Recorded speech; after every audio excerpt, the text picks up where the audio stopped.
자, 여러분, 제 유튜브에 가장 많이 달리는 댓글이 뭔지 아세요? 어떻게 하면 대표님처럼 돈을 버냐는 거예요. 자, 그래서 여러분에게 어떻게 하면 돈을 버는 걸 좀 알려줄 수 있을까 생각하다가 내가 직장인 신분부터 시작해서 이렇게 마케팅으로 돈 벌어왔던 그 과정을 보여주면 되겠구나 했어요. 그럼 여러분들 따라올 수 있을 것 같단 말이에요. 자, 그래서 우리가 이거를 뭐라고 했냐, 100만원 이유식이라서 이 컨텐츠를 한번 여러분에게 제공해 드리려고 해요. 정말로 여러분들에게 돈 버는 방법에 대해서 제가 했던 방법 그대로 정말 이유식을 떠먹여 주는 것처럼 한번 해보려 합니다. 많은 유튜브 채널을 보면은 돈 버는 방법에 대해서 얘기하기보다는 동기부여가 많죠. 그래서 제가 한번 이번에 진짜 돈 버는 방법에 대해서 제가 했던 방법을 그대로 알려드리려고 하는 거예요. 이거는 근데 실제로 제가 강의를 하고 있잖아요. 강의 때 보면은 정말 나이가 많으신 분은 막 50대 넘어서 60대 이런 분들 계셨고요. 정말 나이가 어린 분들은 이제 고등학교를 졸업한 애들도 있었어요. 자, 이런 분들도 다 성공을 했거든요. 근데 이것도 못 따라온다. 못하는 게 아니라 안 하는 거다. 말씀드리고 싶습니다. 첫 번째로 한번 가볼게요. 여러분에게 지금 당장 돈 버는 방법을 알려드리기 전에 꼭 짚고 넘어가야 하는 게 있어요. 저한테 가장 많이 물어보는 질문이잖아요. 저 직장인인데 어떻게 사업해요? 자, 이거에 대해서 많이 질문하시거든요. 자, 그러면 직장인일 경우 어떻게 하면 사업을 할 수 있을까? 이거는 직장인이 어떻게 하면 겸직 금지를 피할 수 있을까? 이거랑 똑같은 말이에요. 그러니까 직장마다 당연히 겸직을 금지한다는 게 있어요. 안 그러면 여러 가지를 한번 할 테니까. 지금 그렇다고 머물러 있으면 아무 일도 못 하잖아요. 그러니까 우리는 겸직 금지를 피해야 되는데, 여기 많은 분들이 그거 안 되는 거 아니야 하는데, 조금만 찾아도요, 여기다가 정말 겸직 금지만 이렇게 검색을 해도 정말 이렇게 많은 콘텐츠가 있거든요. 블로그에도 보면은 네이버에 그냥 검색해 볼게요. 직장인, 겸직, 뭐 법인 하는 순간 이렇게 많은 글들이 나와요. 그러니까 증보다 안 찾아봤다. 근데 그거를 제가 깔끔하게 지금 두 가지 방법을 정리해서 말씀드릴게요. 첫 번째는 법인 설립이에요. 법인 하는 순간 많은 분들은 여기서 나가버릴 것 같은데, 법인 설립은 일단 절대 어려운 게 아니에요. 여러분이 스스로 하기 힘들면 정말 주변에 그냥 아무 법무사님한테 전화해도 한 20만 원이면요 다 만들어주세요. 자, 그러면 법인을 왜 만드냐? 법인을 만들면요, 그 법인에는 대표이사가 있어야 여러분 주의해야 될 게, 여러분은 절대로 대표이사를 하면 안 돼요. 모든 회사에는 그 내규가 있잖아요. 그 내규에는 재직 중인 사람은 다른 법인의 대표이사가 될 수 없다라는 게 대부분 들어가 있어요. 그러니까 솔직히 여러분이 대표이사 해도요, 무보수, 즉 그 법인에서 돈을 안 가져가면요 걸릴 일이 없어요, 거의. 근데 그것도 불안하시잖아요. 그러니까 법인을 설립할 때 그 법인의 대표이사가 되는 게 아니라 그 법인의 그냥 임원이 되는 거예요. 대신에 주식을 100% 다 갖고 옵니다. 그러니까 그 법인에 있는 모든 배당은 내가 다 가질 수 있고, 그 상태에서 대표이사만 다른 사람이 되는 거예요.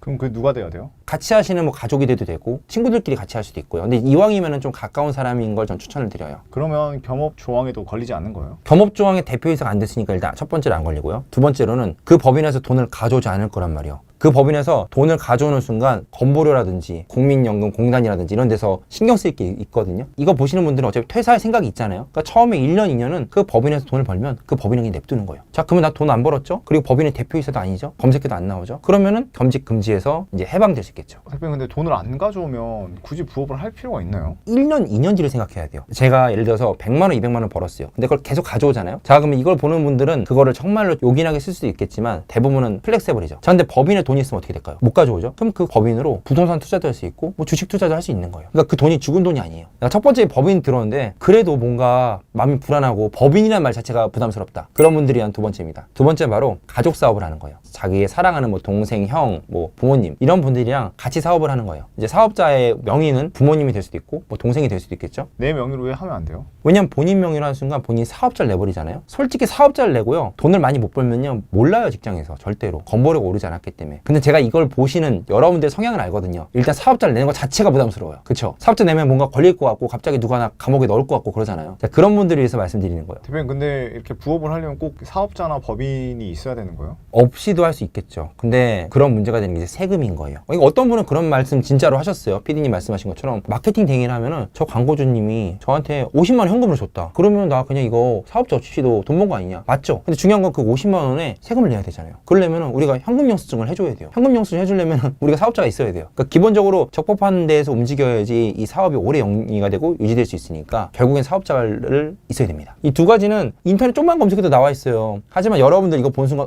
일단 신세계다 하시는 분들 있잖아요. 이제 사업자가 클리어 됐으니까 다음 영상을 이어서 시청하시면 돼요. 그럼 대표님, 지금 봤을 때 법인으로 하는 걸 추천하세요? 아니면 가족 사업자로 하는 걸 추천하세요? 법인 사업자, 개인 사업자 뭐가 좋냐고 하면요, 그 장단점이 뚜렷하게 있어요. 일단 법인 사업자는요 세금적인 측면에서 유리해요. 그러니까 개인 사업자는 버는 금액이 높아지면 높아질수록 과세표준 그게 굉장히 커지거든요. 근데 법인 사업자는 거의 동일해요. 2억 아래까지는 법인세 10%, 2억 이상은 20%거든요. 절세적인 측면에서 유리합니다. 근데 이제 법인 사업자의 가장 큰 단점이 있죠. 그건 바로 돈을 내 맘대로 빼지 못한다는 거예요. 내 내 회사인데 왜 못 배워? 법인은요, 독립된 하나의 그냥 개체라 생각하면 돼요. 제가 법인을 만들었다는 건 어떤 회사를 만들었다는 거예요. 이 회사는 인격이 있어요. 이 회사에서 내가 아무리 대표라도 내 맘대로 돈을 못 빼요. 그게 좀 불편해요. 하지만 절세가 되니까 그 장점이 있죠. 이게 반대로 하면 개인 사업자예요. 개인 사업자는요, 돈 빼는 게 너무 편해요. 왜냐면 내가 내 개인으로 사업자를 낸 거니까. 하지만 돈을 버는 게 커지면 커질수록 이 세금이 좀 부담돼요. 그래서 좀 추천을 드리자면 처음 스타트하기는 개인 사업자가 편해요. 여러분들이 처음에 돈 버는 거를 못 느끼면 재미가 없잖아요. 그러니까 처음에는 개인 사업자를 해가지고 시작을 하시고 처음에 한 4천만 원, 8천만 원까지 큰 문제 없거든요. 어느 정도 규모가 되면은 그때 법인 사업자 넘어가시는 것도 하나의 방법일 것 같아요. 근데 여러분들 이거 보시면서 지금 세금 걱정을 하신다는 거 제가 사실 오만방자한 태도입니다. 세금을 많이 낸다는 건 사실 그만큼 많이 번다는 거잖아요. 저희 수강생분들 중에서도 세금 걱정하시는 분들이 있으면 제가 꼭 하는 말이 있어요. 대표님, 세금 걱정할 정도면요, 대표님은 정말 많이 버시는 거니까 좋은 일입니다. 자, 여러분, 100만 원 이주식의 드디어 두 번째 시간입니다. 제가 광고대행사 대표를 하고 있잖아요. 여러분들이 궁금해하실 거예요. 도대체 광고대행사는 뭐를 하는 거냐, 어떤 상품을 하는 거냐, 이런 거 궁금해하시잖아요. 자, 이거를 A부터 Z까지 다 말씀드릴게요.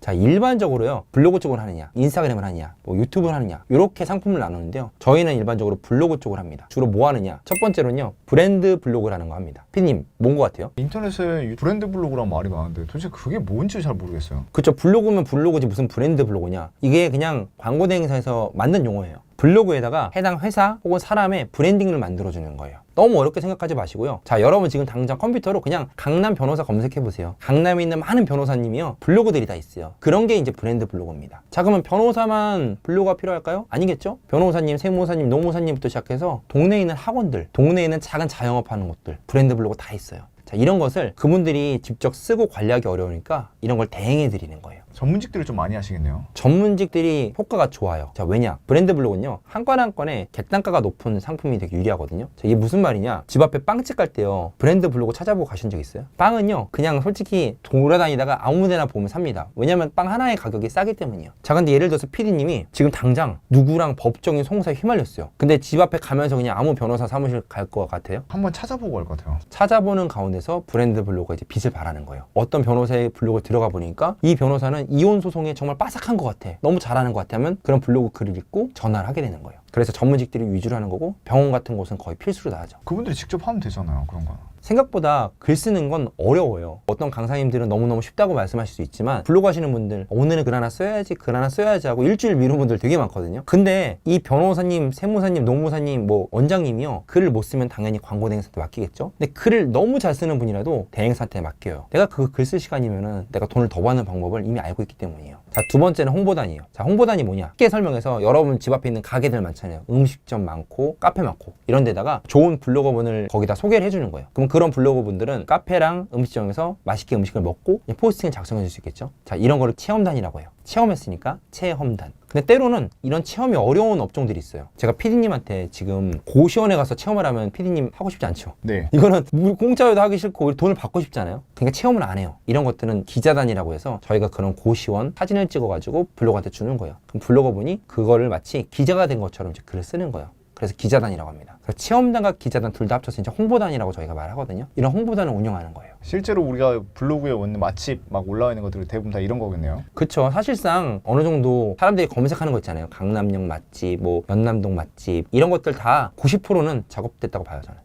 A라는 곳이 광고를 하니까 B라는 데는 광고를 안 하면 살 수가 없어요. 버틸 수가 없는 거예요. B도 광고하고 C도 광고하고 D도 광고합니다. 자, 근데 이거 보시는 분들 중에서 블로거 분들 있으실 거예요. 공감하실 텐데, 이제 블로그를 운영하다 보면요, 처음에는 취미로 그냥 내가 맛집 간 것도 막 올리고 이렇게 내돈내산 이렇게 올리다 보면 어느새 대행사한테 이제 연락이 오는 거예요. 포스팅 너무 잘 봤다. 근데 이번에 우리가 강남역에 진짜 맛있는 돈가스 집이 있는데 여기 체험하시는 게 어떨까요? 사실 이렇게 해서 많은 블로거 분들이 이제 시작을 하거든요. 이제 여러분이 앞으로 할 건 뭐냐? 프리랜서로서 이렇게 중간에 광고 대행사 역할을 하는 거예요. 좋은 블로거분을 모아서 가게에 이제 소개도 해주고, 여러분이 포스팅을 꼼꼼하게 보면서 수정할 거 수정하고. 세 번째는 카페 작업도 많이 해요. 가장 유명한 카페가 뭐가 있을까요? 어머니들이 가입하는 맘카페가 있겠죠. 만약에 이런 맘카페에서 어떤 업체에 대한 좋은 소문이 계속 들리면 어떻게 될까요? 어머니들이 거기에 가거나 사시거나 하겠죠. 그래서 이런 카페에 침투해서 작업을 많이 합니다. 실제로 효과가 강력해요. 자, 그럼 이런 카페 작업을 피디님 어디서 많이 할 것 같아요? 피부과. 피부과, 그쵸. 왜냐면 피부과, 성형외과도 그런 유명한 그런 카페들이 많이 있거든요. 그러니까 이런 카페 작업도 많이 검색해보는 그런 업종 유일이에요. 당장 여러분이 피부 한 번만 받으려고 해도 내 소중한 얼굴이잖아요. 여러 번 검색한단 말이에요. 그러다 보면 자연스럽게 그런 정보가 모인 카페에 가입해요. 그러다 보면 자연스럽게 카페에서 많이 이름이 들렸던 곳이 내 머릿속에 각인되고 거기 간단 말이에요. 지금 카페에 작업하니까 너무 막연하잖아요. 간단하게 보면 이런 거예요. 어떤 분이 글을 쓰는 거예요. 일산에 어디 역에 어디 동에 유명한 학원 없나요? 저희 아이가 지금 학원을 꼭 다녀야 돼서요. 그런 글도 작업해주고 그 아래 댓글들 막 있잖아요. 그런 댓글이 많은 경우 작업이에요. 거기에 있는 뭐 정승희 학원 너무 좋았어요. 어머 정승희 원장님 너무 최고였죠. 이런 작업을 막 하는 거예요. 계속. 그럼 카페 침투가 어떻게 효과를 발휘하느냐. 이제 어머니들이 그거 보고 정승희 원장님이 있는 그 학원을 검색해볼까 하고 뭐 정승희 학원을 검색했어요. 거기에 정승희 학원 검색하는 순간 플레이스에 보면은 블로그 리뷰가 있잖아요. 자 거기서 바로 이제 브랜드 블로그 그리고 아까 홍보단, 체험단 기자단이 드디어 빛을 발하는 거예요. 와 여기 학원 보니까 브랜드 블로그 보니까 학원의 그 브랜딩이 확실하네. 다른 블로거들 보니까 이 학원 다니는 엄마들이 많았나 봐. 그러니까 체험단이죠. 자 이런 것들이 통합적으로 이렇게 모이게 되면서 광고 효과가 급격하게 증가하게 되는 거예요. 자 네 번째 뭐냐?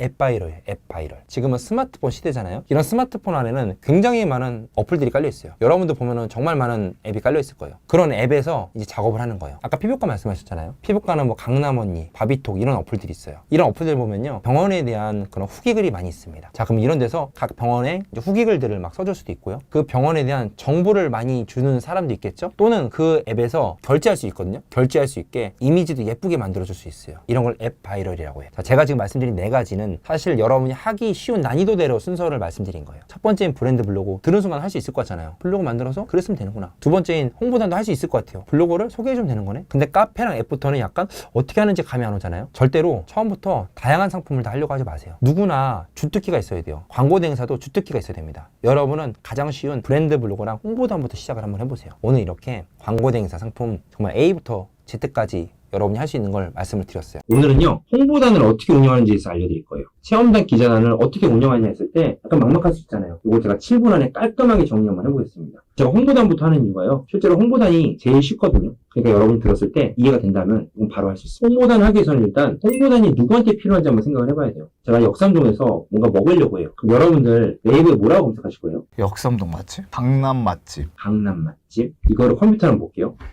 네이버 검색 광고 이렇게 검색하시면 네이버 광고라는 게 떠요. 여기에 가입하시면 됩니다. 보시면 여기에 이제 도구에 키워드를 누르면 키워드 검색할 수 있어요. 역삼동 맛집 조회하기 누르면 이렇게 해서 옆에 막 숫자가 잔뜩 나왔죠. 여기 보시면 이것만 보시면 돼요, 여러분. 월간 검색수 이게 한 달에 몇 명이 검색하는지를 말하는 거예요. 자 보시면 역삼동 맛집은 PC로는 1360건, 모바일로는 한 7000건에서 합치면 8000건 정도 되죠. 실제로 PC랑 모바일 중에 어떤 게 좀 더 좋아요? 무조건 여러분은 모바일 기준으로 봐야 돼요. 자, 왜냐? 여기에 딱 보세요. 역삼동 맛집도 1300 PC, 모바일 7000이죠. 역삼역 맛집 볼게요. PC가 6000, 모바일 24000이에요. 보통 모바일 검색량이 PC에 최소 3배 이상은 넣거든요. 쉽게 생각해보세요. 여러분이 역삼동 맛집 찾을 때요. 회사 컴퓨터 가져와서 막 길거리에서 검색하지 않죠. 그렇죠? 다니면서 검색을 하잖아요. 그러니까 요즘에는 다 다니면서 어지간한 건 검색돼서 모바일이 더 높아요. 우리는 검색을 많이 하는 걸 봐야 되잖아요. 그렇기 때문에 모바일 기준을 맞춰야 돼요. 자, 그럼 보면은 여러분 이제 궁금해하셔야 돼요. 역삼동 맛집을 보면은 내가 이걸 이 키워드로 체험단 기자단을 하면 안 되냐? 안 됩니다. 검색량 보세요. 합치면 8000 되죠? 역삼 맛집은 더 높아요. 합치면 14000 됩니다. 이런 키워드는요, 그만큼 훨씬 더 많은 사람들이 이 키워드에 지금 글을 쓰고 있다는 거예요. 왜냐면 한 달에 14000명이나 보는 키워드니까. 그러니까 여러분이 만약 운영하는 체험단 기자단한테 역삼동 맛집 혹은 역삼 맛집을 쓰게 하면 어떻게 될까요?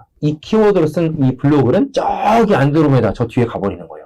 그러면 효과가 하나도 안 나겠죠. 홍보단, 체험단 기자단은요, 처음에 세부 키워드부터 잡아야 돼요. 저는 이 세부 키워드가 검색량 1000보다 낮아도 괜찮아요. 1000에서 왔다 갔다 할 수 있는 그런 키워드로 여러분이 잡으세요. 자, 그럼 그런 키워드 어떻게 찾을 수 있느냐? PC랑 모바일 있죠. 여기 보면은 모바일 순으로 정렬하면요, 검색량이 많은 것부터 검색량이 적은 걸로 갑니다. 자, 근데 이거를 다 일일이 보기에는 너무 힘들어요. 여기서 검색량 1000 정도로 봐야 되니까 필터를 씌울 거예요. 필터 만들기. 여기다가 전 일부러 역삼을 넣을 거예요. 모든 키워드 중에서 역삼이 뜬 것만 이렇게 보입니다. 역삼동 맛집은 검색량이 8000 정도 있어요. 근데 예를 들어서 여러분이 클라이언트가 역삼에 있는 고깃집이면 이거 어때요? 역삼역 고깃집 검색량 1000 정도 되죠. 이런 키워드를 잡는 거예요. 역삼 삼겹살, 역삼역 점심 맛집 좋죠? 역삼역 횟집 이런 키워드로 해서 체험단, 기자단 등의 홍보단을 하는 거예요. 홍보단은 일단 큰 키워드가 아니라 작은 세부 키워드부터 내가 운영해야겠구나. 그러면 이런 키워드를 누구한테, 어떤 업체한테 내가 의뢰를 받아야 될까요? 고깃집. 호기집이죠, 그죠? 그것도 역삼에 있는 곳이잖아요. 여러분, 이 세일즈는 나중에 제가 자세하게 영상에서 말할 텐데, 일단은 간단하게 보여드릴게요. 그럼 여러분이 직접 역삼 고깃집을 검색해보는 거예요.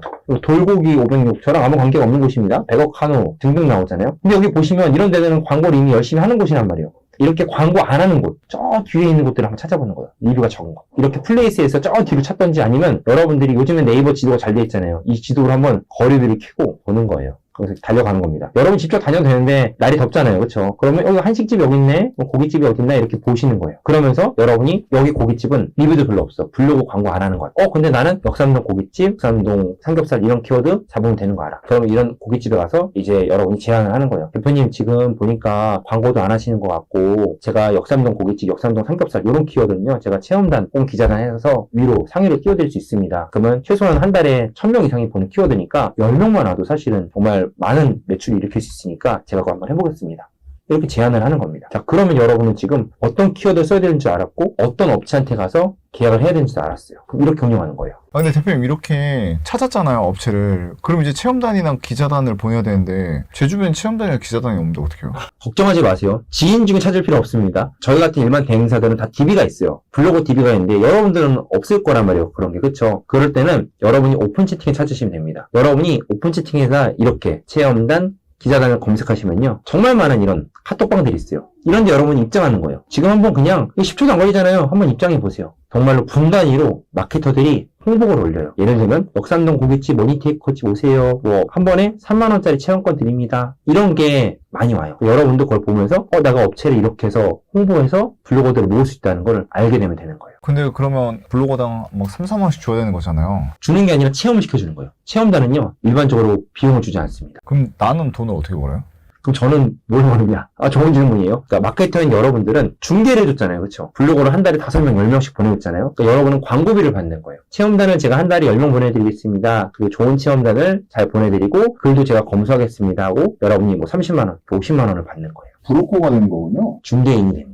브로커라니까 뭐 불법하는 거 같잖아요, 지금 약간. 이거 아주 합법적인 사업이고요. 광고 대행은요, 사업자 번호에 업종 코드가 다 있어요. 절대 불법이 아닙니다. 체험단은 그렇게 하고 기자단은 그럼 어떻게 하는 거예요? 똑같은 프로세스인데 기자단은 돈을 받아야 돼요. 기자단은요, 사진을 받아서 글을 쓴단 말이에요. 이 사람은 체험을 아무것도 안 했어요. 그러면서 노동력을 썼잖아요. 자기가 사진 받아가지고 글 열심히 쓰고 검수도 받고. 그러니까 기자단한테는 일반적으로 저희가 원고료라고 합니다. 그 돈을 줘요. 보통 한 번 쓰는데 적게는 한 2만 원부터 해서 많게는 뭐 3, 4만 원 드립니다. 기자단 같은 경우는 우리가 업체, 클라이언트한테 돈을 이걸 생각해서 받아야겠죠. 그러니까 체험단은 내 돈이 하나도 안 들어가지만 기자단은 한 달에 5건만 하더라도 평균값이 3만 원 했을 때 15만 원이 들잖아요. 그렇죠? 그럼 여러분이 15만 원만 받으면 안 돼. 그럼 난 남는 게 없잖아요. 그러니까 생각을 해야 돼요. 내가 15만 원을 블로그한테 주는 거니까 내가 광고비, 내 노동력, 나의 지식 이게 한 30만 원 들어갔다면 45만 원에 이제 견적이 나오는 거예요. 이번 시간에는요, 브랜드 블로그를 운영하는 방법에 대해서 좀 말씀드릴 거예요. 브랜드 블로그 하는 순간, 뭐야, 글 쓰는 거 나랑 안 맞는다. 그런 생각하시면 절대 안 돼요. 이게 막상 운영하다 보면요, 브랜드 블로그가 더 쉽다고 느끼는 분이 굉장히 많아요. 이전에 홍보단은요, 체험단 기자단 하면서 아무래도 블로거들이랑 계속 마주칠 수밖에 없어요. 왜냐면 블로거한테 연락해서 지금 가셨어요? 체험하러 가셨어요? 하고 때로는 왜 이렇게 포스팅 안 올려주세요? 막 이런 얘기도 해요. 브랜드 블로그는 오로지 내가 글 쓰고 내가 컨펌하고 내가 올리니까 사람을 마주칠 일이 없어요. 그런 측면에서 굉장히 좋아요. 그리고 실제로 브랜드 블로그가 더 돈이 돼요. 체험단 기자단은 한 번에 많은 인원을 관리하면서도 받을 수 있는 금액이 한계가 있어요. 그러니까 한 번 할 때 뭐 20만원, 30만원씩 받는데 브랜드 블로그는 이게 브랜딩에 따라서 글의 퀄리티에 따라서 받는 금액의 편차가 커요. 그래서 여러분이 정말 조금만 잘하면은 한 달에 블로그 하나 관리해주는데 뭐 80만원, 100만원씩 받거든요. 실제로 이거는 과장된 게 아니라 저희 수강생 분들 중에서도 80만원, 100만원씩 받는 분이 굉장히 많아요. 그래서 여러분 충분히 가능합니다. 그러면 브랜드 블로그 할 때 첫 번째로 여러분이 할 거는 어떤 업종에 대한 거냐는 거예요. 여러분이 광고 의뢰가 오면은 세무사 블로그를 운영할지 변호사 블로그를 운영할지 다양한 게 있잖아요. 저는 이제 쉬운 걸 말씀드릴 거예요. 왜냐? 세무사 블로그 하면은 이미 허들이 생겼어. 전문직이라는 자체를 모르겠잖아요. 여러분 주변에 있는 학원으로 한번 해볼게요. 학원들의 브랜드 블로그를 어떻게 관리하는지 한번 보여드릴게요. 도구에 키워드 도구 들어갑니다. 키워드 도구에서 이제 한번 검색을 해볼게요. 대치동 학원 검색해볼게요. 되게 많은 키워드가 나와요. 지금 대치동 학원부터 시작해서 강남 재수학원도 나오고. 자, 근데 우리가 대치동에 있는 학원의 브랜드 블로그를 관리할 거예요. 대치동에 있는 학원의 브랜드 블로그에서 글을 글을 써야 되잖아요. 한 달에 10개씩, 뭐 20개씩. 어떤 글을 쓰느냐 했을 때 이 키워드를 반드시 처음에 체크해야 돼요. 조경, 기능사, 필기 이런 키워드는 필요 없죠. 딱 봐도. 이런 글 쓰면 안 되잖아요. 그래서 일단 필요 없는 키워드 한번 날려버릴게요. 이럴 때는 필터를 만드는 거예요. 필터 만들기 누른 다음에 연관 키워드에 대치가 들어가게 해볼게요. 그리고 이제 모바일 순으로 검색량을 조절합니다. 그러면 대치동 학원, 대치동 수학학원, 대치동 학원가 이런 키워드가 나와요. 우리가 할 건 뭐냐? 이런 키워드를 사용해서 블로그 글을 쓰는 거예요. 첫 글부터 대치동 학원, 머니테이크 학원으로 오세요 이러면요. 글이 노출이 될까요? 안 되죠. 왜냐하면 대치동 학원의 검색량이 한 달에 3,000이 넘는데 대치동에 있는 모든 학원은 다 이 키워드를 잡고 싶을 거예요. 그러니까 1등에 나오게 하고 싶을 거예요. 이런 키워드는 처음에 잡으면요. 아예 여러분 글은 안드로메다로 가버려요. 처음에 여러분 어떻게 되냐? 처음엔 세부 키워드부터 해서 하나씩 노출을 시켜야 돼요. 월간 검색 수의 모바일을 한 번만 더 눌러보면 역순으로 검색량이 작은 것부터 나옵니다. 여러분이 그러면 머니테이커님이 세부 키워드라고 했으니까 검색량 10도 안 나오는 거 있거든요. 이런 키워드 하면 어떨까요? 하는데 그래도 사람이 검색을 해야지 우리 학원에 올 수 있잖아요. 그래서 일반적으로 브랜드 블로그 할 때는요. 검색량이 한 50에서 100 그 정도부터 시작하는 게 좋아요. 그냥 기준을 말씀드리는 거예요. 예를 들어서 내 학원이 대치동에 있는 고등 학생을 가르치는 수학학원이다. 이 키워드 너무 좋죠. 대치 고등 수학학원. 자, 이런 키워드를 잊어버릴 수가 있어요. 추가하면요. 여기 옆에 선택한 키워드가 이렇게 잡혀요. 원하는 키워드를 다 추가해 놓는 거예요. 예를 들어서 아까 대치동에 있는 고등학생을 가르치는 수학학원이다. 대치 고등 수학학원. 이걸 넣고 대치동 중등 수학이면은 이런 걸 추가할 수 있겠죠. 대치 고등 수학 있죠. 이런 키워드를 계속 추가하는 거예요. 대치동 고등 수학. 보시면 똑같은 키워드 아니야겠지만 글자가 달라요. 대치 고등 수학, 대치동 고등수학, 대치 고등수학 학원 조금씩 다르죠. 왜냐하면 이게 사람들이 머릿속에서 떠오르는 단어를 검색하잖아요. 조금씩 다른 거예요. 대치 고등수학 검색하는 사람도 있고 대치 동 고등수학 검색하는 사람도 있고 이런 키워드들을 다 추가해 놓습니다. 그래서 이거를 이제 역순으로 키워드가 검색량이 작은 것부터 해서 하나씩 우리가 글을 쓰는 거예요. 제 블로그 한번 볼게요. 이게 머니테이커 블로그예요. 학원의 블로그로 가정해 볼게요. 그럼 이 학원의 블로그에다가 우리가 글을 계속 써주는 거예요. 한 달에 10개에서 20개 정도를. 어떤 키워드로? 아까처럼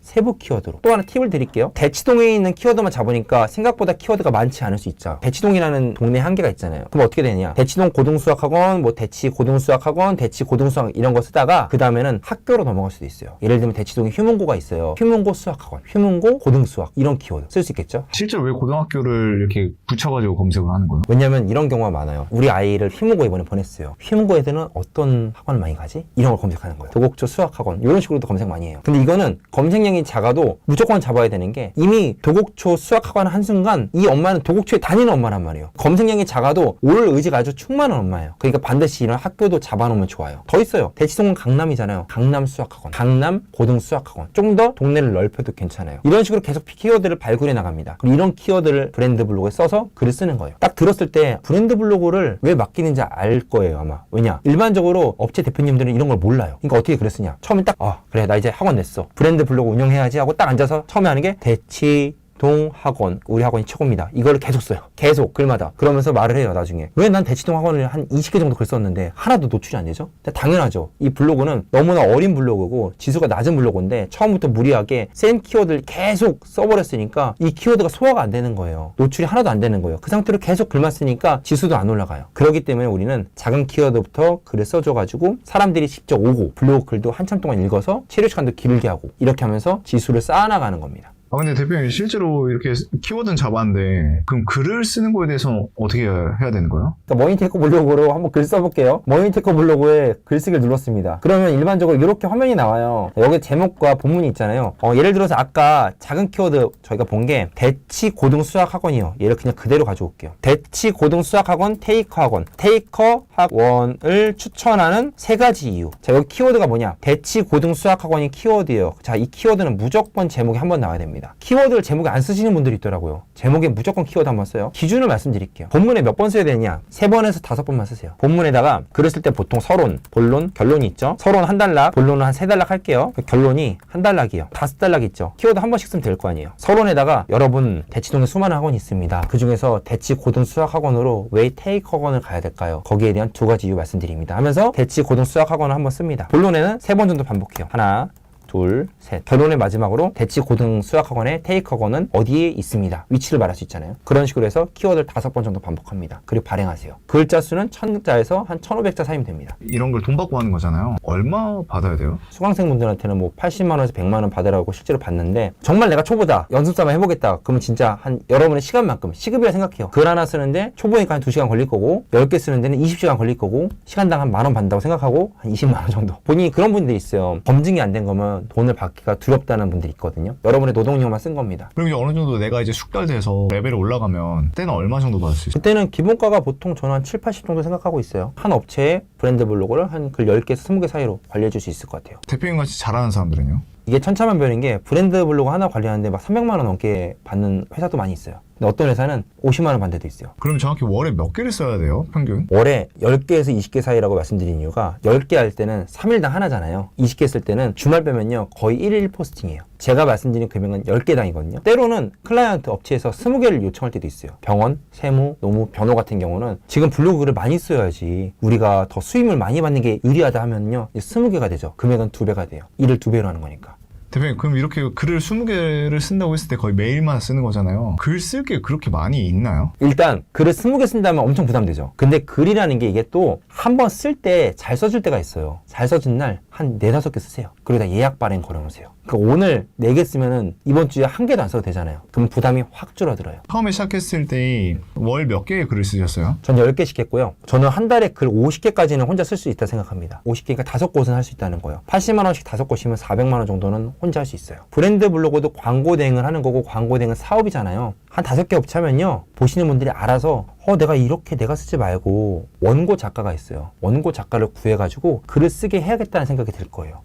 내가 하는 그 스타일 그대로 원고 작가한테 가르칠 수 있으니까 5개 정도 하면 자기 스타일이 있거든요. 이걸 원고 작가한테 알려주고 원고 작가가 글을 쓰게 하면 됩니다. 그럼 훨씬 더 많은 업체를 관리할 수 있어요. 거기서부터가 부업이 아니라 사업이 시작되는 거예요. 얼마나 신나요? 여러분이 5개 업체를 관리하면서 막 400, 300, 500씩 번다고 생각해 보세요. 그러면 너무 신이 날 것 같지 않으세요? 그렇게 신난 상태로 내가 어떻게 하면 조금 더 많은 업체를 관리할 수 있을까를 고민하고 그때부터 진짜 사업이 시작되는 거예요. 그러면 회사 다니라고 해도 그만둘 겁니다. 브랜드 블로그로 돈 벌었을 때 가장 기억에 남는 순간 있으세요? 세무사님이셨어요. 세무사님이신데 저희가 쓴 글 하나로 3천만 원을 벌었다는 거예요. 저희가 이제 브랜드 블로그에 글을 써줬는데 그 글을 보고 오신 분이 기장만 맡기려다가 기장과 양도세, 상속세 이걸 다 맡기신 거예요. 세무사님한테. 그러면서 한 번에 3천만 원을 벌었다고 엄청 좋아하셨던 그 기억이 있어요. 이게 글은 하나지만 글이 가진 힘이 진짜 무섭거든요. 글에서는 설득을 시키니까 글 하나로 폭발적인 매출 가능하다. 이거 가능합니다. 이제 세일즈에 대해서 말을 해야 되는데 세일즈라는 말을 딱 쓴 순간 이제 많은 분들이 뭐야 하실 거예요. 근데 세일즈라는 말 자체가 지금 부담스럽게 느끼시는 거지 실제로는 우리가 배운 지식을 활용한다고 한번 생각해 볼게요. 우리가 지식을 가지고 나서 그 지식을 평소에 얼마나 활용을 할까요? 여러분이 지금까지 배웠던 저랑 배웠던 마케팅 지식이 지금 벌써 이유식을 4번이나 먹었단 말이에요. 자, 그럼 여러분 이 이유식 먹은 거 어디다 쓰실 거예요? 이제 이걸로 우리가 돈을 벌어야 되잖아요. 그때 필요한 게 바로 이 지식을 활용을 어떻게 하느냐예요. 저 같은 경우는 실제로 초등 교사였어요. 사기업도 아닙니다. 그냥 초등교사, 정말 공무원이죠, 공무원. 자, 제가 세일즈의 새라도 알았을까요? 뭐 전혀 몰라요. 인생에서 세일즈라는 걸 들어본 적이 없습니다. 자, 근데 제가 그러면 어떻게 세일즈라는 걸 하면서 돈을 벌 수 있었을까? 요거에 대해서 오늘 좀 얘기를 한번 해보려고 해요. 자, 세일즈를요, 지식이 있는 상태로 하면요, 이거는 판매예요.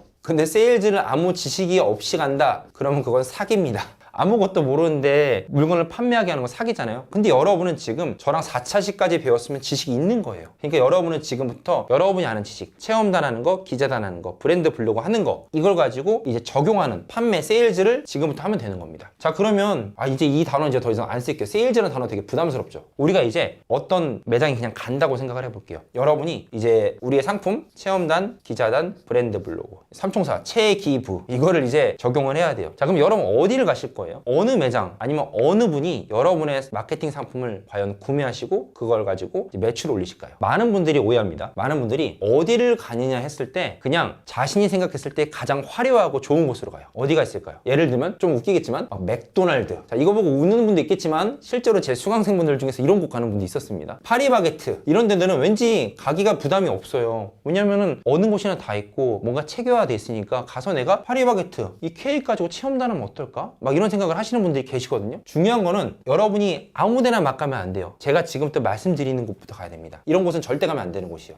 이유는 이따 말씀드릴게요. 첫 번째는요, 가까운 곳을 가야 됩니다. 이 가깝다. 이 가깝다는 게 뭘 말할까요? 실제로 물리적인 거리가 가까운 곳이에요. 자, 그럼 어디랑 가까울까? 첫 번째로는 우리 집, 내가 거주하는 곳이겠죠. 두 번째로는 직장이 있으신 분들은 직장, 그리고 세 번째로는 많이 놀러 다니는 동네, 이런 곳들 있잖아요. 자신만의 아지트 같은 곳. 왜 가까운 곳부터 가야 되느냐? 한번 생각해 볼게요. 여기가 송파구 오금동이거든요. 자, 만약에 오금동이 저희 집이에요. 근데 근데 오금동에 어떤 매장이 생겨서 갔어요. 그러면요, 그 대표님한테도 우리 마케터는 하나의 잠재 고객이에요. 그러면요, 안녕하세요 하고 제가 지금 블로그 마케팅을 해서 체험단 기자단으로 대표님들을 도와드리고 있는데 혹시 블로그 마케팅에 대해서 관심 있으신가요? 혹은 이런 키워드는 어떠신가요? 물어봤을 때 쉽게 거절을 못하는 게 저 사람도 오금동 사네? 여기 주민일 텐데 내가 혹시 막 뭐라고 매몰차 했다가는 저 사람 플러스 주변 사람들이 우리 가게 안 올 수도 있겠다, 이런 생각이 들 수 있거든요. 그러니까 서로 윈윈 관계가 되는 거예요. 저 사람도 내 잠재 고객, 나도 저 사람의 잠재 고객. 그러니까 훨씬 더 거절을 당할 확률도 줄고 조금 더 여러분의 말에 경청해 줍니다. 직장도 마찬가지고 동네도 마찬가지예요. 장점 첫 번째, 잘 듣는다.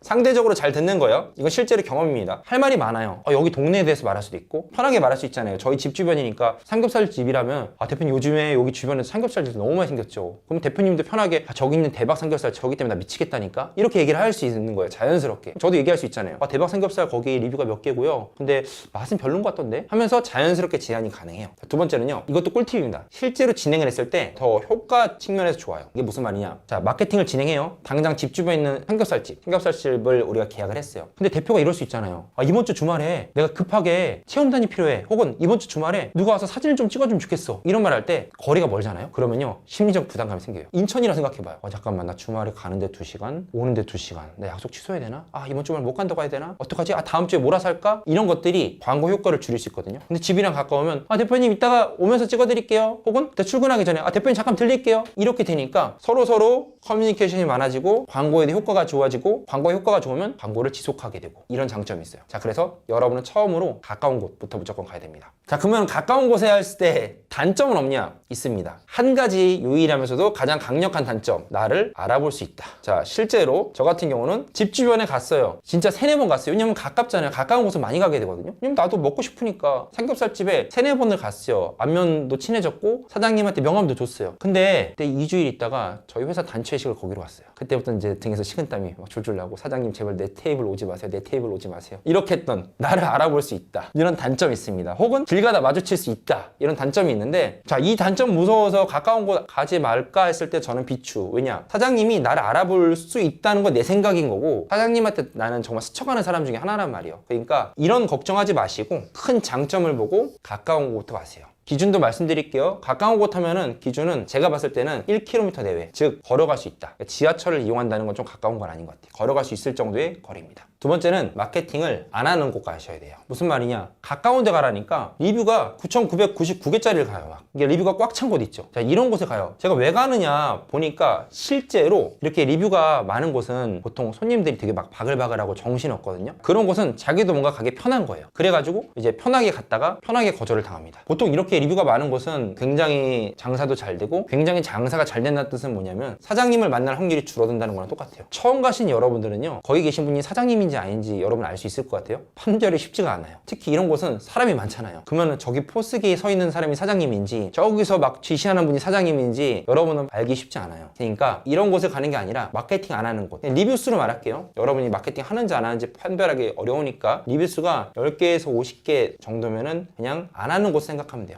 이게 왜냐면 연계를 찾기 쉽지 않아요. 한번 여러분 생각해 볼게요. 여러분이 자영업을 한다면 정말 여러분의 인생을 놓고 하는 거거든요. 근데 그러다 보면 여기저기한테 도움을 많이 구한단 말이에요. 처음에는 지인들이 글을 써줘요. 누구나 블로거 지인들은 찾아보면 있으니까. 그러다 보면 뭐 한 3개, 5개, 10개 정도는 주변 사람이 써준 거라 생각하면 돼요. 근데 이제 10개부터 50개 이 정도면 이제 안 하는 거예요. 이런 데 가시면 돼요. 자, 그러면 가까우면서도 마케팅을 안 하는 곳 가면 일단 여러분은 반 정도는 지금 먹고 들어가는 거예요. 근데 여기서 추가로 빼야 된다는 곳들은 이제 아까 말씀드렸던 맥도날드, 파리바게트 같은 푸차, 프랜차이즈라고 하죠. 프랜차이즈는 빼고 들어가야 돼요. 간혹 용기 있는 분들이 그런 분이 계셨어요. 막 자기가 프랜차이즈 본사에 가서 마케팅을 해보겠다. 프랜차이즈 본사 같은 경우는요, 마케팅 제안이 엄청 많이 들어와요. 그 중에서 선별하거든요. 그러니까 여러분이 지금 초보자인데 이렇게 프랜차이즈 본사에 가서 마케팅을 해서 성공한다는 건 정말로 기적 같은 일이니까 우리가 확률 가능성이 높은 것부터 해야 되잖아요. 먼저 여기부터 가세요. 가까우면서 마케팅 안 하는 곳. 여기서 쌓다가 어느 정도 이제 레벨이 되면은, 그리고 회사를 만들 정도가 되면 이제 그때 가시면 됩니다. 자, 그러면 가까우면서 마케팅 안 하는 곳이라 했잖아요. 그리고 가까운 곳은 1km 반경 내외라 했는데, 도대체 가까운 곳에 있는 매장을 어떻게 찾으면 될까? 제가 했던 방법을 말씀드릴게요. 자, 가까운 건 어떻게 찾느냐? 이게 네이버 지도예요. 네이버 지도 보면요, 여러분이 위치를 이렇게 누르시면요, 자기 위치가 이렇게 하고 나와요. 그럼 저 같은 경우는 실제로 어떻게 했느냐? 여기가 예를 들어서 강변역이고요. 강변역 옆에 구의역이 있거든요. 그러면 저는 아까 역을 말씀드렸잖아요. 저는 강변역 사람이에요. 그러면요, 딱 딱 이렇게 잘라서 이 강변역에서 저가 1km 언더잖아요. 그러면 이 정도 1km를 생각을 해서 여기를 집중해서 갔어요. 자, 그렇게 하면 헷갈리지 않는 게 나중에 예를 들어서 구의역이 있고 건대역이 있으면 이게 처음에 마구잡이로 가면 이 매장을 갔는지 안 간지가 나중에 굉장히 헷갈려요. 그래서 역으로부터 반경을 정하면요, 나중에 있는 여기 있는 A라는 매장은 본인이 안 간 거 알아요. 왜냐? 나는 구의역을 타겟으로 한 적이 한 번도 없거든요. 그런 식으로 해서 저는 역을 보고 저를 보고 그 사이에 1km 있는 반경 내에 있는 곳을 찾았는데, 이거를 도보로 다 다녀도 돼요. 근데 도보로 다니는 것도 좋지만 날이 너무 덥고 이제 날이 너무 춥고 하면은 네이버 지도에 보면 길찾기가 있잖아요. 이제 길찾기 가면은 거리뷰가 있습니다. 이렇게 해서 길찾기를 해서 거리뷰를 해서 확인을 해요. 그러면 이제 매장들이 보이죠? 그런 매장들은 이제 저장을 하는 기능이 있어요. 네이버에 보면 예를 들어서 여기 삼겹살집이 있다. 그러면 이거를 클릭하면요, 맛집으로 저장할 수 있어요. 그러면 맛집이 막 이렇게 떠요. 제 네이버 지도에. 그리고 여기는 뭐 예를 들어 술집 이런 식으로 하다 보면 제 네이버 지도가 되게 알록달록하게 되거든요. 그럼 나중에 거기만 가는 거예요. 근데 가까운 곳 중에서 리뷰가 9,999개 빼니까 몇 개 빠져요. 막 이렇게. 그럼 나머지만 가면 됩니다. 여기서 조금 더 팁을 드리자면 지하철역이 없는 분은 어떻게 하면 될까요? 버스 정류장은 됩니다. 버스 정류장을 기점으로 해서 거리를 재면 나중에 헷갈리지 않을 수 있어요. 그러면 네이버 지도를 통해서 우리가 갈 곳을 정했잖아요. 그리고 나서 근데 저는 좀 추천드리는 게 그래도 한 번쯤은 돌아다니는 걸 좀 추천을 드려요. 직접 눈으로 보는 거. 왜냐면 네이버 지도가 기본적으로 6개월 전의 모습이에요. 그래서 지금 막상 가면은 그 매장이 없어졌거나 혹은 좀 이전했거나 혹은 새로운 곳이 생겼을 수 있거든요. 그래서 지금 한 번쯤 돌아다니는 걸 추천드리고요. 한 번 돌아다니면 그 대표님들의 그 매장의 상황을 알 수 있어서 진짜 좋아요. 예를 들면 실제로 제가 처음 했던 곳이 이제 유아 전동 자동차 매장 몇 번 말씀드렸어요. 그 매장인데 이건 실제입니다. 저희 집 주변이었어요. 리뷰가 10개 언더였어요. 그래서 제가 왔다 갔다 하면서 계속 봤단 말이에요. 모니터링 하니까 대표님이 그렇게 밖에 나서 담배를 피고 있는 거예요. 계속. 자, 그 말은 뭐다? 장사가 잘 안 된다. 매장은 있고 리뷰도 적은데 장사가 잘 안 되니까 자연스럽게 왔다 갔다 하면서 몇 번 보니까 담배 피시고 가끔 이렇게 헤드폰 끼고 스타크래프트 하시고, 그걸 보고 제가 들어갔거든요. 그래서 성공을 했었단 말이에요. 그러니까 여러분들도 네이버 지도를 통해서 충분히 확인한 다음에 한 번쯤은 걸어보자 여기를. 그럼 실제 여기는 장사가 잘 되네, 여기는 장사 안 되네를 파악하면 더 좋을 것 같아요. 세일즈 얘기할 때 여러분들이 많이 실수하는 게 있어요. 첫 번째, 여러분들이 세일즈 할 때 그럼 누구한테 말을 거냐 했을 때 처음 가는 많은 분들이 실수하는 게 일단 무섭잖아. 막 무섭고 그러거든. 그러니까 눈에 보이는 아무한테나 명함을 주거나 막 설명하고 나와요. 근데 여러분들 제가 확실하게 말씀드릴게요. 대표를 만난 게 아니면 아무 의미 없어요. 자, 거기 있는 매니저님들이 실제로 그럴 거예요. 아, 네, 잘 들었습니다. 제가 대표님한테 전달해 드릴게요. 99%도 아니고 100% 전달 안 합니다. 여러분이 명함 줬으면 쓰레기통에 버려지는 거고, 키워드 분석한 거 주면 다 쓰레기통에 버려지는 거예요. 무조건 대표 만나야 돼요. 자, 그러면 아까 제가 9,999개짜리는 대표를 만나기 어렵다고 했잖아요. 많은 사람이 분실수 쓰는 것처럼 막 왔다 갔다 하고 있는데 여러분이 거기서 대표 어떻게 찾을 거예요? 근데 리뷰가 수가 적은 데는 그만큼 매장 규모도 영세하고 잘 안 되니까 대표님이 거의 계신단 말이에요. 그러니까 설명하기 너무 좋아요. 두 번째 뭐냐? 그럼 몇 시에 가야 될까? 이거 가지고 이제 많이 헷갈려 하세요. 제가 직장인분들한테는 그래서 세일즈를 퇴근하고 가지 말라고 해요. 보통은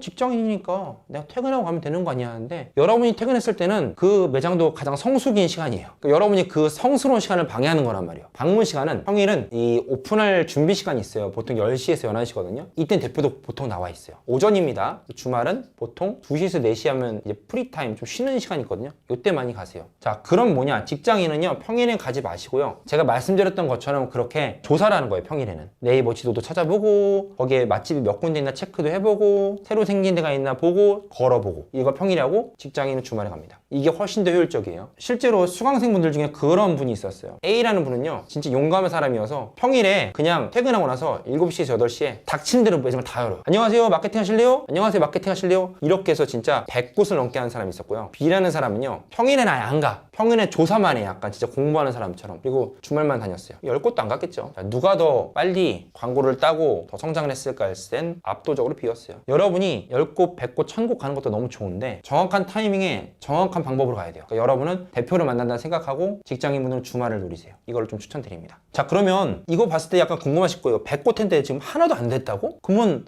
내가 도대체 세일즈 갔을 때 몇 퍼센트 확률로 내가 성공할 수 있지? 자, 이거를요, 물론 사람마다 천차만별이지만 저 같은 경우는 100곳 가면은 몇 곳을 성공할까요? 그러니까 머니테이크 하는 거 다 떼고 회사 다 떼고 저라는 개인이 갔어요. 그러면요, 100군데 가면요 한 곳 성공할 거예요. 그러니까 1%. 그럼 여러분이 뭐야, 겨우 1%야 할 수 있겠지만 전 이 1%가 얼마나 희망적인 숫자인지 여러분한테 보여드릴게요. 자, 한 곳이에요. 한 곳이 만약 체험단 기자단이면요, 마진은 20만 원, 30만 원이죠. 근데 이 한 곳이 만약에 브랜드 블로그면 한 곳당 80만 원은 벌 거예요. 자, 그럼 이 중간값, 뭘 할지 모르니까 이 중간값은 50만 원입니다. 자, 그럼 여러분들이 첫 달에 100곳을 갔다 하면 여러분 첫 달에 얼마 벌까요? 당연히 50만이죠. 그럼 두 번째 달은요? 자, 두 번째 달도 마찬가지로 50만이겠지만 두 번째 달은 첫 달에 50만 원을 초과하니까 실제로는 100만 원입니다. 그럼 세 번째 달은요? 150만 원이 되겠죠? 하지만 실제로는 150보다 더 커질 가능성이 굉장히 높아요. 왜냐? 시간이 지나면 지날수록 여러분들의 경험이 쌓이니까요. 광고 대행, 마케팅의 정말 좋은 점 중에 하나는 한번 일으킨 매출이 줄어들지 않는다는 거예요. 우리가 스토어에서 물건을 한번 팔면요, 그 사람이 다음 달에 물건을 또 사줄 확률은 굉장히 적어요. 물건은 그 자체가 오래 가거든요. 근데 마케팅 광고 대행은 한번 서비스를 경험했는데 괜찮다, 즉 매출이 괜찮다면은 그 다음에 계속 그걸 유지 안 할 이유가 없어요. 그래서 한번 잘 쌓아놓으면 계단식으로 계속 매출이 올라갑니다. 자, 지금까지 정리하면요, 여러분은 가까운 곳에 가야 되고요, 마케팅을 안 하는 곳에 가야 돼요. 자, 그리고 내가 1% 확률이라도 이게 얼마나 좋은지를 알아야 돼요. 자, 그럼 이제 갈 때 그래도 이 1%가 이왕이면 1.2%가 되고 뭐 2%가 되면 훨씬 좋잖아요. 이런 확률, 전환율을 어떻게 올릴까? 그것은 여러분의 갈 때의 준비물에 따라서 다르게 될 거예요. 그럼 아까의 A 같은 경우는 100곳인데 실패했고 B는 10곳인데 성공했잖아요. 그거랑 동일한 이유예요. 그냥 꿀팁입니다. 여러분이 갈 때 전환율을 올리려면 여러분이 준비물을 가져가면 좋아요. 자, 그럼 그 준비물이 뭐가 있을까요? 너무 거창하지 않아도 돼요. 오로지 그 예비 클라이언트, 그분이 봤을 때 정말 이 사람한테 맡기면 매출이 오르겠는데 이걸 보여줄 수 있으면 돼요. 그게 뭐냐? 첫 번째로는요, 키워드를 분석해서 가져가야 돼요. 자, 이게 무슨 말이냐? 자, 여기가 송파구의 경찰병원역이거든요. 그러면 이 경찰병원역에 있는 맛집을 갈 거면 여러분이 어떤 키워드로 체험단 기자단을 이분들한테 줄지를 미리 분석해 가는 거예요. 자, 예를 들어서 경찰병원역 맛집을 검색한 검색량, 그리고 경찰병원역에 있는 고깃집이면 경찰병원 고깃집, 뭐 오금역 고깃집, 가락시장역 고깃집, 가락시장 고깃집 등 이 주변에 있는 역과 해당 업종을 섞어가지고 이런 식으로 키워드를 만들어서 가는 거예요. 자, 그러면 그냥 가는 것과 키워드를 만들어 가는 게 완전 하늘과 땅이에요. 이 매장 대표 입장에서는 우리 말이 값어치가 없는 말이면 들을 필요가 없잖아요. 근데 이 사람이 그냥 온 게 아니라 나름 우리 매장에 대해서 분석을 해왔어. 대표님, 여기 가락시장 경찰병원역에 있는 고깃집들은요, 이런 키워드를 잡으시면 좋고요, 이런 키워드에서 제가 상위를 올려드리겠습니다. 이런 키워드를 분석해온 걸 보는 순간 매장 대표는 이 사람이 그냥 온 게 아니라 나름 내 매장에 대해서 분석하고 왔구나. 거기다가 이 사람은 여기 오금역 가까이 사네? 그러면 나한테 조금 내가 급하거나 할 때 도움을 주지 않을까? 우리 주민이니까 그런 생각을 할 수 있고, 거기다가 때마침 마케팅도 많이 안 한 곳이야. 마케팅이 필요한 곳이야. 그러면 더더욱 이 확률이 올라가겠죠. 그래서 키워드 분석을 하셔야 돼요. 자, 이 키워드 분석은 어려운 게 아니고 제가 한 그대로 하시면 됩니다. 두 번째로는요, 글을 가져가시면 더 좋아요. 이 글을 가져가라는 게 글을 그 앞에서 멋지게 쓰라는 게 아니라 여러분이 예를 들어 체험단 기자단을 진행한다, 혹은 브랜드 블로그 진행한다 했을 때 어떤 식으로 블로그한테 글을 쓰게 할지를, 혹은 내가 글을 쓸지를 보여주는 거예요. 여러분이 꼭 그걸 완벽하게 써서 보여드릴 필요는 없고요, 여러분이 열심히 검색하다 가락시장역에 있는 고깃집, 경찰병원역에 있는 고깃집을 검색을 하다가 어떤 블로그가 진짜 글을 잘 썼어요. 내가 봐도 여기 고깃집 가고 싶게 그렇게 글을 썼어. 그럼 그런 고깃집의 글을 잘 캡처해가지고 본인이 이런 스타일로 글을 쓰겠다는 걸 어필하면 돼요. 왜냐면 이 사람 글체가 너무 좋으니까 나도 이런 스타일로 해서 정말로 먹음직스럽게 사진도 잘 찍어서 포스팅해서 올려드리겠다, 이렇게 어필하면 이게 시각적으로 보이잖아요. 키워드 분석한 걸 보고 괜찮은데 싶으면서도 이제 뭐 딱 보여지는 게 없으니까 아리까리한 감정을 이런 글을 보면서 이제 확신이 되는 거죠. 이 사람 우리 동네 사람인데 성실한 것 같고 키워드도 분석해갖고 글도 이런 식으로 쓴다고 해. 그러면은 내가 어차피 마케팅을 한번 해보려고 했으면 충분히 이 사람이랑 연락할 필요가 생기는 거죠. 준비물 두 가지까지 말씀을 드렸어요. 자, 근데 이렇게 해서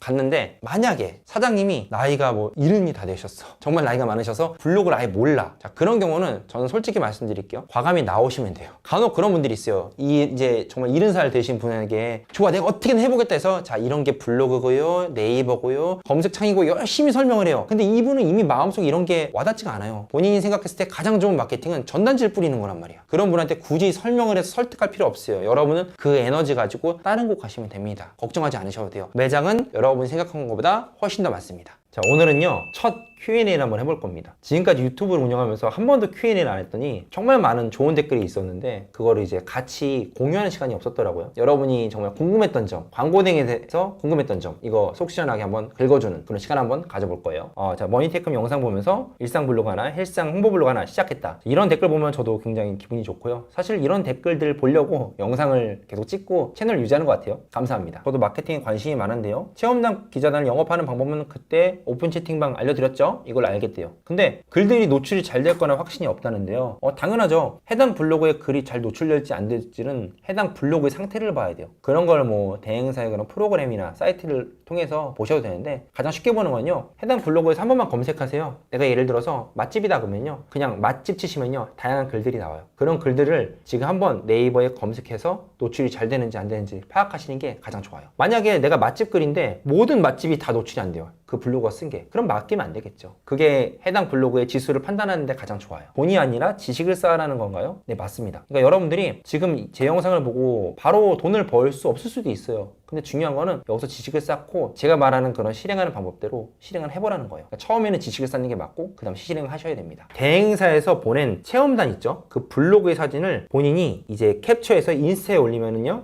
법적으로 문제가 발생할 수 있을까요? 라는 질문이에요. 이거를요, 해당 블로거 혹은 광고 대행사한테 컨펌을 받아야 돼요. 즉 확인을 맡아야 됩니다. 그게 아니라 무단으로 쓰면은 당연히 법적으로 문제가 될 수 있어요. 영상들 너무 잘 보고 있습니다. 머니테커님, 혹시 업체랑 계약을 할 때도 계약서도 따로 작성을 해야 할까요? 계약서 작성을 하면 좋습니다. 근데 한번 이거는 그런 광고주의 입장도 생각해 봐야 돼요. 광고주 입장에서 계약서 막 3장짜리 5장짜리 들이밀면요 부담될 수 있어요. 내가 이걸로 통해서 어떤 불이익을 받는 거 아닌가? 그래서 보통은 이런 자영업자, 소상공인 분들이랑은요, 그냥 견적서를 계약서로 가름합니다. 그러니까 견적서, 즉 내가 어떤 일을 할 건지 간단하게 쓰고 비용을 써서 그걸 확인을 받은 다음에 그걸 통해서 이제 계약을 한 걸로 많이 합니다. 그래서 너무 어렵게 생각하지 않으셨으면 좋겠어요. 이거 굉장히 많이 물어보시는 거예요. 사업자 등록 없이 진행해도 되는 건가요? 근데 이거는 제가 지난 영상에서 말씀을 드렸는데, 결과적으로 사업자 등록은 있어야 돼요. 세금 때문이죠. 근데 이거를 너무 힘들게 생각하지 마시고요. 첫 번째로는요, 법인 사업자를 하실 수 있고요. 두 번째로는요, 가족 사업을 하실 수 있어요. 그러니까 처음에는 뭐 프리랜서로 막 사업자 없이 하는 분들 분명히 있어요. 근데 나중에는 사업자 번호가 필요합니다. 그래서 저도 네이버 검색 광고 들어가 봤는데 비즈머니 충전 이런 말이 되어 있고 한데 돈 내고 해야 하는 건가요? 이거 아마 네이버 검색 광고에서 돈 내야 되냐 물어보신 것 같은데 돈 안 냅니다. 그러니까 비즈머니 충전은 뭐냐면요, 여러분만의 광고를 돌릴 때 들어가는 돈이고요. 여러분 지금 광고 돌리는 게 아니라 그냥 들어가서 키워드 찾는 거잖아요. 무료입니다. 편하게 가입하세요. 머니테이컴 영상 보고 바로 블로그에 세무사 마케팅 글을 쓰려고 합니다. 근데 다른 업체 블로그 보니까 처음 쓰는 블로그래 저희 업체는 이런 성과를 낼 수 있으니까 연락을 주십시오, 이렇게 쓸 수 없냐는 거예요. 당연히 쓸 수 없죠. 그러니까 처음 하는 사람이 내 블로그에 어떤 종류의 글부터 써야 되냐, 이건요 자기 증명부터 쓰는 게 좋아요. 그러니까 처음에 세무사가 제 블로그에 들어왔어요. 변호사가 들어왔어요. 그러면은 뭘 봐야 되냐, 이 사람이 글을 얼마나 잘 쓰느냐, 이거밖에 볼 게 없거든요. 뭐 당장 지금 매출난 것도 없고 내가 어떤 레퍼런스가 없으니까 다른 블로그를 많이 보시면서 나만의 블로그 그런 글의 스타일을 보여주세요. 그러니까 그 사람들이 봤을 때 결론은 뭐냐면, 와, 이 사람 글 매력적이다, 이걸 느끼면 되니까 여러분이 세무사, 변호사, 노무사에 대해서 조금만 공부하시고 한번 매력적인 글 한번 써보세요. 그게 가장 좋을 것 같아요. 지방의 작은 읍인데 가능할까요? 가능합니다. 그러니까 이렇게 생각하면 좋아요. 지방도요, 광고 대행사가 엄청 많거든요. 전에 한번 전주에 계신 분이 그런 말을 하셨어요. 저는 전주인데요, 가능할까요? 근데 제가 아는 전주의 유명한 대행사가 수십 개예요. 걱정하지 않으셔도 됩니다. 지방이면요, 읍이 너무 사람이 적다 하면요, 그 주변의 읍까지 합쳐서 키워드를 잡으면 되니까 걱정하실 필요 없어요. 혹시 챗 GPT가 광고 대행사의 경쟁자가 될 수 없을까요? 그러니까 5년만 지나면 뭐 말로 이러한 광고 글로 뭐 강화학습해서 이러한 블로그 글 3일에 한 번씩 만들어줘, 이렇게 되니까 글 쓰면 의미 없는 거 아니냐. 물론 언젠간 이럴 수 있겠죠. 근데 여러분 지금 당장 돈 안 벌 거예요? 챗 GPT가 지금 이렇게 한다고 여러분이 돈 안 벌 거면 하면 안 되죠. 근데요, 지금 챗 GPT는요 절대로 글은 흉내내도 브랜딩을 넣을 수 없어요. 이게 무슨 말이냐, 예를 들어서 어떤 세무사님이 할게요. 이 세무사님에 대한 세무글은 챗 GPT가 쓸 수 있어요. 근데 정승효 세무사라는 사람을 챗 GPT가 알까요? 절대 몰라요. 그러니까 브랜딩을 만들 수 없어요. 근데 그런 브랜딩은 누가 만드냐? 여러분이 할 수 있거든요. 여러분 이 세무사 실제로 만나봤잖아요. 그러니까요, 이 세무사가 부가세를 잘하는 거, 이 세무사가 친절하다는 거, 이 세무사가 뭐 국세청 출신이라는 거, 이런 거 다 알잖아요. 그러니까 여러분이 브랜딩 할 수 있단 말이에요. 그러니까 제발 챗 GPT 말 그만하시고 지금 바로 하세요. 시간은 여러분을 기다려주지 않습니다. 사실 저는 솔직히 말씀드리면 좀 핑계라고 생각합니다. 핑계예요. 왜냐면 챗 GPT 때문에 이렇다면 지금 광고 대행사가 지금 다 망해야 되거든요. 근데 지금도 수많은 광고 대행사가 생기고 있고 매출이 오르고 있어요. 제가 2019년에 이 판에 들어왔잖아요. 그때도 굉장히 많은 분들이 이런 질문을 하셨어요. 챗 GPT가 아니라 네이버 블로그 이미 망한 거 아니냐, 지금 들어가도 되냐. 저는 그때 들어갔습니다. 티스토리 해도 되나요? 안 됩니다. 이거는 너무 심플하게 안 됩니다밖에 안 되는데 이게 무슨 말이냐면 그러니까 T스토리로 브랜드 블로그 만들어도 되냐는 건데 이건 쉽게 생각해서 여러분들 혹시 세무사님 검색할 때 T스토리로 검색하셨나요? 다음 가셔서? 그런 분 거의 없을 거예요. 자, T스토리는요 네이버 기반이 아니에요. 그러니까 T스토리로 브랜드 블로그 하거나 체험단 기자단 하는 거 추천드리지 않습니다. 명쾌하게요. 당장 저만 해도 맛집 검색할 때 다음 안 쓰거든요. 죄송합니다. 다음 관계자분들 죄송한데요. 저는 T스토리 추천드리지 않습니다. 이건 솔직한 마음이에요. 1년이 넘게 지난 현재 마케팅 사업 지금 바로 하라는 게 유효한가요? 지금 많이 뛰어들어서 파이가 많이 줄지 않았나 조심스러워지네요. 제가 좋아하지 않는 단어가 있는데 조심스럽다입니다. 조심스러운 게 물론 리스크를 줄여주긴 하는데 이게 3개월 전 댓글이거든요. 저는 개인적으로 이분이 지금 시작했으면 좋겠어요. 왜냐하면 1년 또 지나잖아요. 1년 지나면 또 이 댓글 또 나와요. 또 1년 지나면 또 나와요. 그러니까 지금 바로 하시면 됩니다. 감사합니다. 브랜드 블로그 운영 비용은 얼마나 받으시나요? 저희 회사는 많이 받아요. 여러분한테는 한 달에 한 80만 원 정도 받으라고 했는데요. 저희 회사는 그거의 2배 이상은 받는 것 같고요. 실제로 저희보다 더 많이 받는 광고 대행사도 굉장히 많습니다. 이거는 약간 광고 대행사의 그런 브랜딩, 경력, 경험, 실력 이런 거에 따라서 천차만별인 것 같아요. 자, 당분간 매출이 안 나도 사업자 만들어놔도 될까요? 당장 돈 벌어야 되는 상황인데 직장 월급으로는 한계가 있습니다. 일단요, 사업자는요, 매출이 빵원이어도 만들어도 되고요. 사업자를 만든다고 돈이 드는 것도 아니에요. 사업자는 지금 당장 만드시고요. 이 사업자를 통해서 글 쓰신 분이 정말로 차근차근 공부하시면서 수입을 발생시키고 이 직장 월급의 그 한계를 깨시길 바랍니다. 공무원의 경우 부업 경업 세팅을 어떻게 하면 좋을까요? 제가 이걸 이 영상에서 한번 말씀을 드렸는데, 자, 공무원의 경우는 다시 말씀드릴게요. 크게 2가지. 첫 번째는요, 법인을 만들어서 하는 겁니다. 두 번째로는요, 가족 사업을 통해서 할 수 있어요. 이 2가지 모두 가장 어려운 공무업, 공기업 이 대상으로 했기 때문에 나머지 직장인들은 다 통할 것 같아요.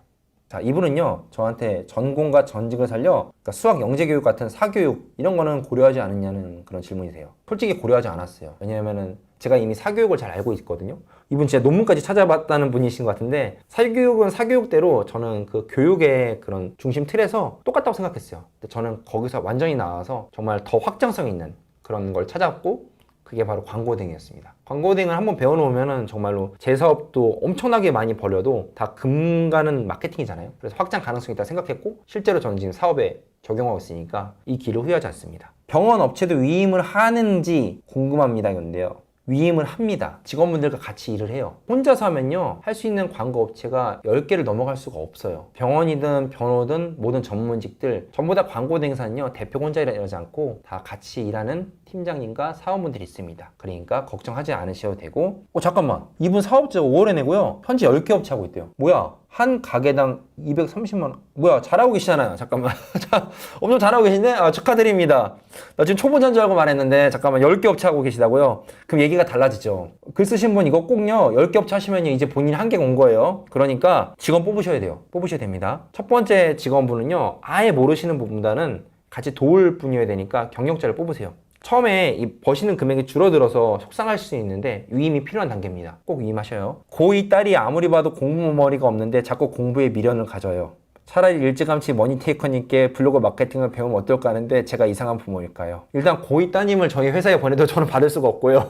일을 시키면 안 되잖아요. 제가 고2니까. 근데 공부는 제 개인적인 생각입니다. 저도 이제 아이가 있으니까. 저는 공부머리가 없다고 하면요, 공부를 많이 안 시킬 것 같아요. 그리고 조금 더 이제 사업적인 거라든지 자본주의에서 할 수 있는 거라든지 이런 걸 좀 가르치고 싶은 건 저희 개인적인 교육관입니다. 책 기다리다 현기증이 날 것 같지만 이악 물고 버티겠습니다. 요건 아마 제가 이제 책을 낸다고 했던 1년 전 영상인 것 같아요. 그 책이 현재 지금 11월 출간 목표로 해서 다 썼어요. 책은 다 쓰고 이제 교정 들어가고 있고요. 나오면 바로 유튜브에 말씀드리겠습니다. 이벤트도 할게요. 블로그 마케팅 관련 책이나 강의 추천해 줄 수 있는 거 있으실까요? 했는데요. 사실 블로그 마케팅 책은요, 굉장히 원론적인 책밖에 없어요. 그래서 추천드리고 싶은 건 없고요. 차라리 제가 전에 영상에서 말씀드렸던 레버리지란 책 그거 추천드리고, 블로그 마케팅 관련해서 추천드리고 싶은 책은 앞으로 나올 제 신간입니다. 그거 추천드릴게요. 저 같은 경우는 사실 그래 책으로 배우지 않았고요. 구글링 검색부터 시작했어요. 블로그 마케팅이 뭔지부터 시작해서 그 개념을 구글, 유튜브를 학습하고 정원제 키워드 분석법 공부하고 바로 들어갔습니다. 그때도 저도 책 진짜 많이 찾아봤거든요. 교보문고랑 이런 데 가서 다 찾아봤는데 하나도 없더라고요. 실무에 대한 게. 그래서 책은 좀 추천하지 않아요. 이분은요, 무료 및 유료 강의들은 어떤 채널로 들을 수 있을지 궁금합니다 했는데요. 무료 강의는요, 제가 지금 유튜브에 보면요, 레벨업 클래스라고 해서 거기 신청하시면 무료 강의가 저희가 거의 뭐 3개월이나 6개월에 한 번씩 해요. 그때 댓글에 이제 링크를 받아보실 수 있고요. 유료 강의는 제가 1년에 몇 번 안 해가지고 무료 강의 들으신 분들에게 판매를 하고 있습니다. 그래서 사실 유료 강의 찾는 분이 굉장히 많았어요. 결제를 하고 싶다는 분이 많았는데 따로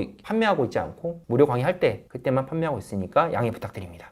드디어 나왔다. 아반떼 2016년형. 이분 정확하게 보신 분이요. 2016년형 타셨다고 하는데 지금은 어떤 차 타세요? 전 이런 사소한 게 궁금하네요. 지금도 아반떼 잘 타고 있습니다. 근데 이번에 중고차로 제가 벤츠 하나 뽑았어요, 사실. 그때 러셀팀이 나온 다음에 정말 많은 대표님들이 이제는 차 바꿀 때 되지 않았냐? 너 그거 컨셉이냐? 컨셉이냐 진짜 많이 들었어요. 컨셉이냐. 그리고 심지어 어떤 분은 같이 타는 게 좀 부끄럽다 이런 사람도 있었어요. 그래가지고 고민하다가 이제 벤츠를 사고 싶었는데 이것도 새 차는 비싸더라고요. 그래서 이 전 모델을 중고차로 샀고요. 정말 지금 와이프랑 아이랑 함께 행복하게 타고 있습니다. 만족스럽습니다.